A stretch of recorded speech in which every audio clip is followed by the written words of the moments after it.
I don't think you outgrew your anger. I think you just got really good at suppressing it. It doesn't just disappear, it gets held in the body. And eventually, when we have been suppressing our anger long enough, we actually have rage, that explosive energy bubbling right under the surface that makes us want to throw stuff, break stuff, burn stuff down, right? And I found myself shocked at the level of rage that I was actually in under the hood when I started to look into it, when I started to lean into it, when I was ready to feel what I needed to feel, when I was ready to face the truth. For the longest time, I'd been working with people at the clinic as an acupuncturist and teaching TRE, teaching breathwork, and people saw me as this cool, calm, collected person and were often commenting on how are you always so calm? How are you always so happy? What's your secret?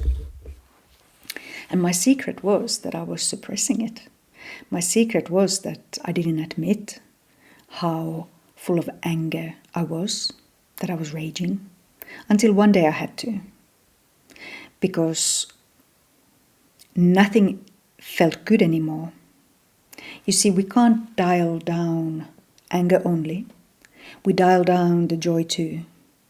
And I realized that I had dialed down everything in my attempt to keep it under the lid, so much that nothing really felt like much. No matter what I succeeded in, no matter what I achieved, no matter how beautiful something was, how amazing an experience was, it was a bit of a, that's nice, and moving on. I had lost that ability to truly, truly experience the wow. I was no longer enchanted about life. And a couple of good explosions, really losing my shit, was a good indicator that this is something that I should do. But I didn't hear those indicators. It was just by chance, as it happens, that I was invited into a somatic breathwork session that was purely leaning into anger. I'm like, all right, okay, I'll do it. I'm glad I did. Ever since, I have made much better friends with anger as an energy, and I realized the beautiful creative power that it has. And it is one of the most challenging energies to face. When I work with my clients and my students and we start talking about anger, there's this discomfort that comes to many people because people don't want to be angry people. They don't want to have this feeling of loss of control. If you are on the personal growth path, you are healing, you're a spiritual person, it's kind of an expected outcome to be cool, calm, collected, and zen. And especially at work, it's a sign of skillfulness and having it all sorted and together when you don't lose it. A calm mind is a strong mind, we know this, but that needs to be a genuinely calm mind, not a really well rehearsed, controlled exterior. That fire will burn on the inside, right? It'll burn you. What is your first memory of anger? And I think this is maybe why it's such an uncomfortable energy for people to lean into.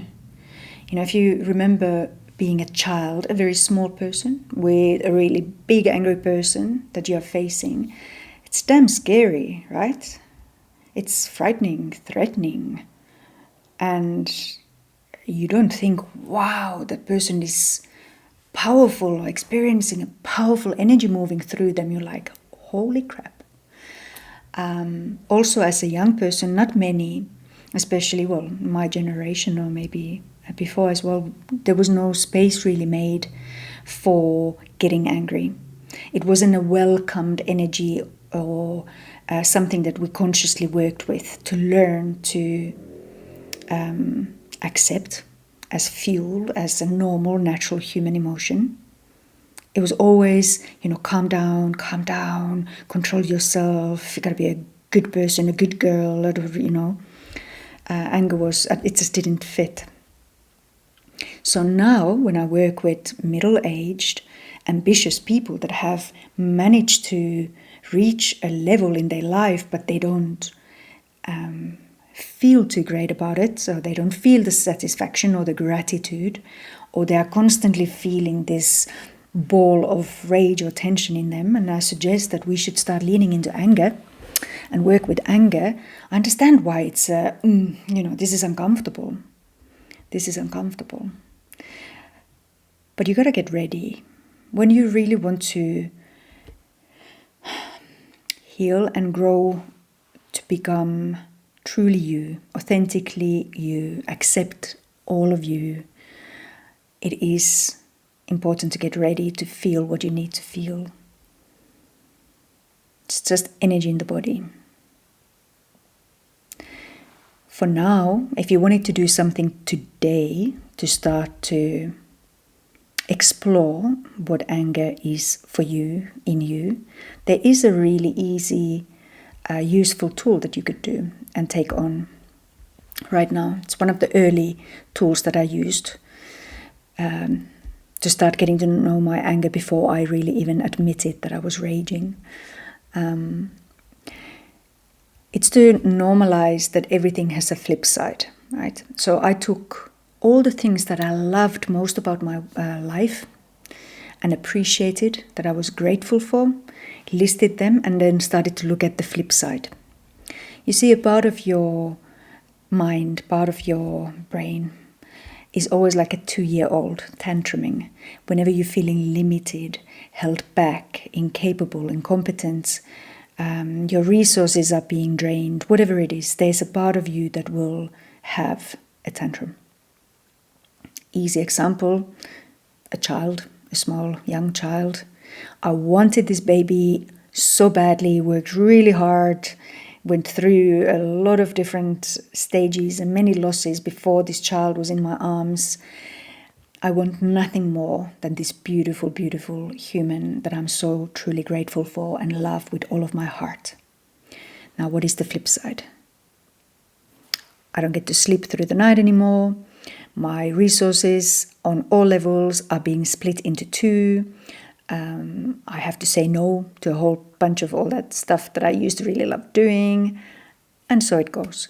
So, of course, consciously, I am more than willing for all of those sacrifices, but a part of me will still have anger, a little bit of a tantrum coming on. So if you list all the things that you most love about your life and then look at the flip side, you start to normalize the fact that that's just the human experience. Contrast.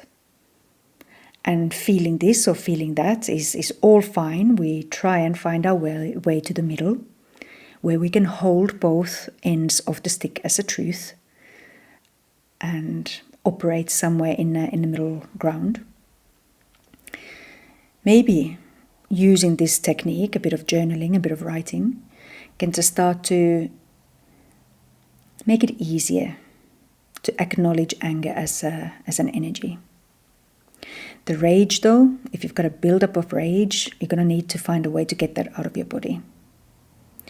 There's a lot of purging that needs to happen, and a lot of transformation, transmutation of that energy before you can start to utilize it. And once you get to a point, then you no longer need to be afraid of your anger. You can feel it, work with it in real time. It's definitely a road worth walking. Can you even imagine how much nicer the world would be if there were no more people throwing their unprocessed emotions in everybody else's faces? If people could be confidently standing in their power, in their true expression, without holding back something that brews and stews underneath into a rage that could come out as a volcano at any point. I think this is a beautiful idea, and hopefully will trigger something in you. It's like, oh, okay, maybe I don't know my anger as well as I could. I should. And you could lean into it. If you want to talk about anger, want to get some help with purging and leaning into it, I'm here for you anytime. For now, find a way to feel that energy move in your body and express it. Screaming while driving alone is an amazing tool. A lot of people like screaming in their pillows and all these kind of things, but I find it super liberating to be on a nice open road and without any reason even start opening up the voice and just get really comfortable shouting and screaming and performing. It's just a great way to get to know the energy in you. All right. Until next time.